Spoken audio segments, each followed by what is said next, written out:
1 अगस्त से फास्टैग नियमों में कुछ अहम बदलाव किए जा रहे हैं। इन बदलावों का उद्देश्य टोल प्लाजा पर भीड़ कम करना है। ये नए दिशा निर्देश national payment corporation of India यानी एनपीसीआई ने जारी किए हैं, जिसमें खास तौर पर फास्टैग के लिए केवाईसी की जरूरत पर जोर दिया गया है। ये नए दिशा निर्देश 1 अगस्त से मैंडेटरी हो जाएंगे।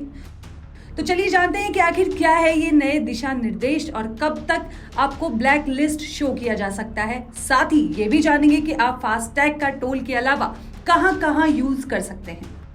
पहला निर्देश केवाईसी से रिलेटेड है। नए फास्टैग नियमों के तहत आपको 31 अक्टूबर तक केवाईसी करनी होगी।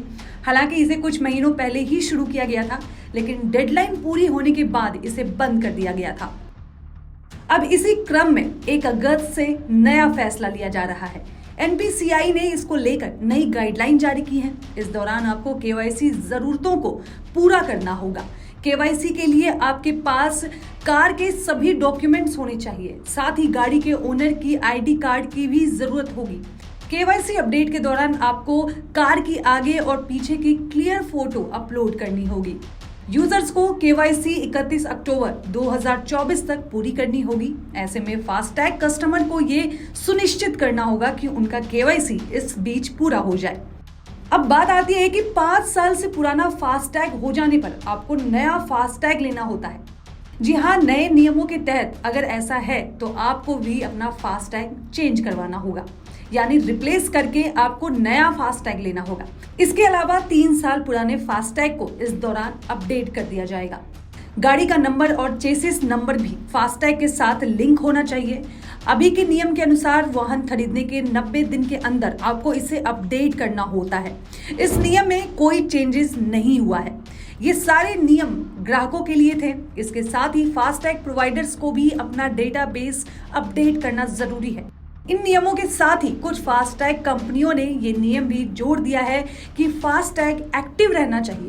तो अगर आप एक लिमिटेड डिस्टेंस के लिए गाड़ी का यूज कर रहे हैं और अगर उस रास्ते पर टोल नहीं पड़ता है तो ये नया नियम आपके लिए परेशानी बन सकता है, क्योंकि अगर 3 महीने के अंदर आपने एक भी ट्रांजैक्शन नहीं किया है तो वो फास्टैग डीएक्टिवेट हो जाएगा, जिसे एक्टिवेट कराने के लिए पोर्टल पर जाना होगा।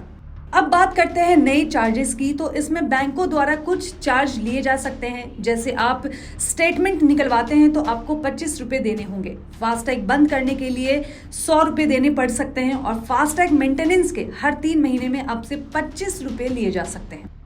चलते चलते आपको ये भी बताते हैं कि फास्टैग का टोल के अलावा आप कहां यूज कर सकते हैं।